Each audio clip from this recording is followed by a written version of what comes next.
Hello everyone, welcome to our channel again. और आज जो हम टॉपिक पढ़ने वाले हैं उसका नाम है रेसिस्टेंस, यानी कि इसको हिंदी में प्रतिरोध कहा जाता है, जो कि करंट के फ्लो को थोड़ा सा रोकता है।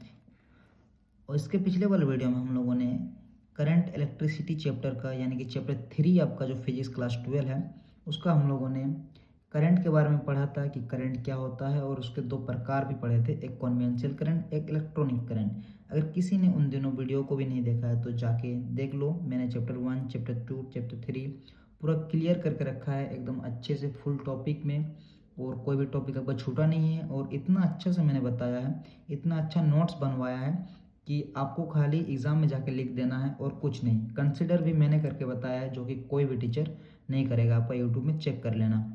तो देखो, रेसिस्टेंस अभी क्या होता है इसके बारे में पढ़ते हैं। इसको हिंदी में प्रतिरोध कहा जाता है, और इसका डेफिनेशन होता है the property of a material due to which it oppose the flow of charges और करंट कॉल्ड रेसिस्टेंस। यानी कि जब इलेक्ट्रिक करंट किसी कंडक्टर में फ्लो करता है तो कंडक्टर उस करंट को थोड़ा सा रोकता है, इसी प्रॉपर्टी को रेसिस्टेंस कहते हैं। यानी कि किसी भी कंडक्टर में मान लीजिए चार्ज फ्लो होता है, आपको तो पता है, तो उस इलेक्ट्रॉन के फ्लो को थोड़ा सा वो कंडक्टर जो है वो रोकता है, और इसी प्रॉपर्टी को हम लोग रेसिस्टेंस कहते हैं। इसको आर से डिनोट किया जाता है। इसका यूनिट होता है ohm, and it is a scalar quantity, यानी कि ये एक स्केलर क्वांटिटी है, इसमें हम डायरेक्शन का बात नहीं कर सकते हैं। तो रेसिस्टेंस का सिंपल सा सादा सा मतलब है कि कोई भी कंडक्टर जो चार्ज फ्लो होते रहता है उसके अंदर, कंडक्टर के अंदर, वो थोड़ा सा चार्ज को रोकता है, फ्लो को, और इस प्रॉपर्टी को हम लोग रेसिस्टेंस कहते हैं। तो इसके बाद हम लोग अभी देखेंगे कि क्या क्या फैक्टर है जिसमें रेसिस्टेंस को इफेक्ट करता है। तो सबसे पहले तो जो है हमारा वो है मटेरियल ऑफ द कंडक्टर, यानी कि मटेरियल के हिसाब से रेसिस्टेंस अलग अलग हो सकता है। जैसे कि कपर का वायर, जैसे कि एल्यूमिनियम का वायर। यानी कि कपर का वायर में आपका रेसिस्टेंस कम होता है, इसीलिए कपर का वायर में आपका ज़्यादा हम लोग इलेक्ट्रिक जो करंट है उसको यूज करते हैं किसी भी एक जगह से दूसरी जगह करंट को ले जाने में, क्योंकि इसमें रेसिस्टेंस कम होता है, और एल्यूमिनियम में थोड़ा सा ज़्यादा होता है। तो अभी आपको समझ में आ गया कि अब कपर का वायर क्यों हम लोग ज़्यादा यूज करते हैं, क्योंकि उसमें रेसिस्टेंस कम होता है।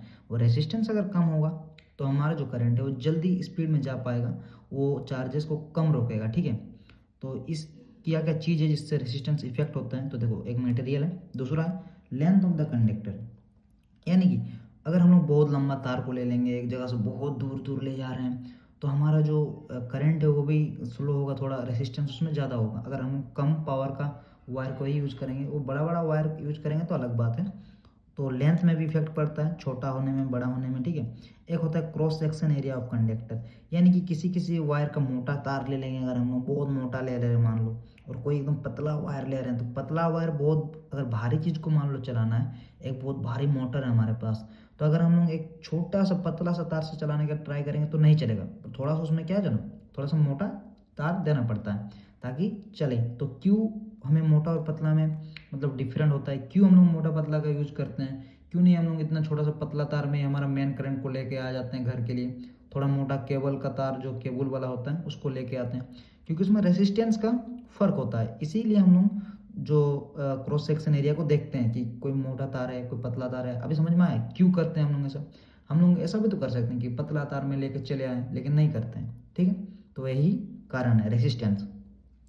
और है टेम्परेचर, मतलब कभी कभी क्या होता है, जितना ज़्यादा टेम्परेचर आप देंगे उतना ज़्यादा रेसिस्टेंस बढ़ेगा। यानी कि अगर तार मान लो बहुत गर्म हो जा रहा है, मतलब हम लोग मान लो एक बहुत बड़ा मोटर चला रहे हैं एक छोटा सा पतला सा तार से, ठीक है, तो वो क्या, वो तार बहुत जल्दी गर्म हो जाएगा, और अगर बहुत जल्दी गर्म हो जाएगा तो रेसिस्टेंस भी बहुत जल्दी बढ़ जाता है।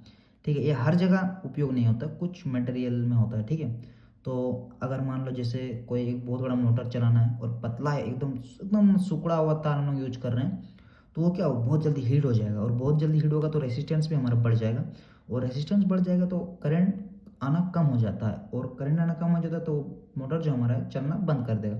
और हम लोग सोचेंगे क्या हुआ, तो कुछ नहीं, वो तार जो तो लोड नहीं ले पा रहा है। ठीक है, लोड नहीं ले पाने के कारण क्या हो रहा है, उसमें तापमान हीट जनरेट हो जा रहा है, हीट जनरेट होने के कारण रेसिस्टेंस बढ़ जा रहा है, रेसिस्टेंस बढ़ जाने के कारण करंट फ्लो नहीं हो पा रहा।